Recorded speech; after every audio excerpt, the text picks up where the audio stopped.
Hi guys, happy Wednesday everybody. In one day closer to the game, and an important day for us. It's, as we study this opponent, I think one of the biggest keys for us is going to be able to contain the quarterback. And we work third down today, third down pressures on both sides. And when you watch tape on Armani, it's evident that if you don't stay in your lanes or you allow him to break contain, he can hurt you dearly. And we put a lot of focus into that today. It's something that I look forward to. Hopefully this work today shows up on Saturday because his ability to move the chains is something special. Really no new news other than Marquis Stepp has been cleared off a concussion protocol, so you saw him starting to get work back into practice. He will not play in this game, but it's good to see him back out here and starting practice again. Is Josh Follow okay? Yeah, Josh is good. Had a little bit of a tight hamstring yesterday, so we just held him today, being preventative. Are you expecting Joe Lobanon to be able to start on Saturday? We'll see. We'll see. We've held him for 2 days. He's got that pec strain. We're taking it day to day. He's got so many reps and so much experience, and has been in the system for so long that he doesn't need a lot of reps during the week. But we'll see where we're at by tomorrow and Friday. Coach, it's first game, Yeah. fall camp. What is it like for the kids knowing the anxiousness, the anxiety level? They're kids. Yeah, the beauty about SC is the expectations of being here in the first game, and the expectations that this group has to take the next step. These seniors that have done so much in the last 2 years, to be able to walk back in that Coliseum is exciting. We've been hitting each other now for the last 4 weeks, and we're ready to go play somebody. So it's I think everybody's anxious. Everybody's ready to get back in the Coliseum. Porter says that he's ready to start. I'm sure you're shocked by that, but he looked pretty good out the last 2 days. What are the chances of him? I think they're pretty good to really good. I thought the big day was yesterday to be able to get some really physical work and see where it was. He came in this morning, felt great. The doctors felt great about it. Unless there's some unforeseen swelling or pain that comes with it, we'll take it day to day, all the way up to game time. But he's really looked good the last 2 days. I'm surprised he said that. Austin Jackson looked like he was taped up pretty heavily and sat a little bit today. Are you concerned he might not be ready to go Saturday? He worked well today. Got a lot of work. He's been dealing with an ankle. We actually gave that thing 4 days off. He's worked all the way through the week. We have had to tape it up pretty heavily, but he's feeling better each and every day. Again, something that we'll get as long as he's practicing, getting the reps out here. He looks like he can play, but we'll take it day to day. When you were picking punt returner, you went with him on St. Brown. What did he show there, and why did you feel comfortable letting the freshman back there? A couple things. One, I thought he made great decisions as far as when to field the ball, when not to field the ball. He has a maturity about it. He's done it before. Two, natural catcher.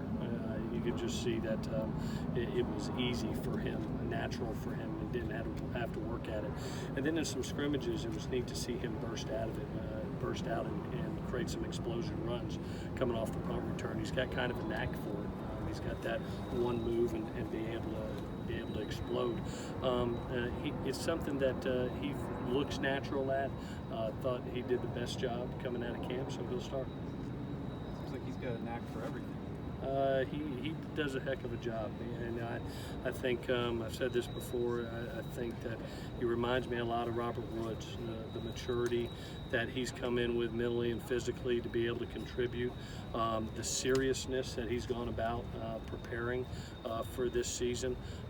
He's going to be a really, really good college football player. You can just tell when some guys step on this field, he's going to be one of those guys. Did you know a German TV crew was out here to see him? What's that? Did you know a TV crew from Germany was out here to see him? No, I didn't know that. I try to keep up with them. It's hard enough to keep up with them, 110 of them rather than y'all two. So it's good that they're out here though. What kind of interactions did you have with Tony Sanchez when he was at Corman? Obviously, you get to know Tony over the years because he was the head coach of Gorman, did a great job. He really built a program there and did such a tremendous job, and now his brother continues that legacy. One of the biggest things about recruiting is the relationship and the relationships with high school coaches, and Coach Sanchez has been a great coach for a long time. It's good to see him doing what he's doing at UNLV. Are you surprised? High school to college head coach is something we haven't seen in a while. You know, everybody remembers Dan Devine and a few others, but it hadn't happened for a while when he got the UNLV job.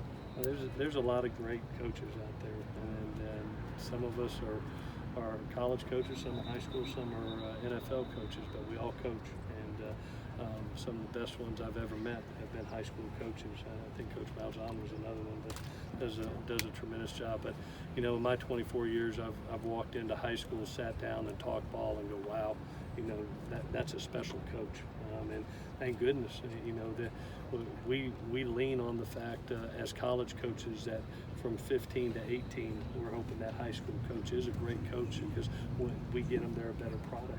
And thank goodness we got a bunch of those across the country. Is there an area you feel stronger about with this team than you did with the last year's team running into Western Michigan? Yeah, I feel really confident in our defense right now. I feel, you know, when you look at the experience across the board going into this year and the amount of play that they've gotten, the games that they have been in, the big time games, I don't think a moment will be too big for them. They're pretty serious about their business. Clay, you have a question. If Toa doesn't play, have you ever been in a situation as a quarterback coach or head coach where you could have an inexperienced freshman quarterback and inexperienced center, basically, starting a game in the first game? Well, I'll go take my Pepto-Bismol now. But no, I tell you what, the good thing is, you know, we redshirted Brett Nealon last year, and I thought he's done a tremendous job both in spring and in camp. Really could have helped us even last year if need be. And you know, we made the commitment to redshirt him after halfway through the season. But he's ready to play when called upon. And Justin Dietich is another young man that you could see on Saturday in different positions. So, you know, we've got three very, very capable centers, and the other two are ready to go if Toa's not. One more. All righty. Thanks, guys. Appreciate it.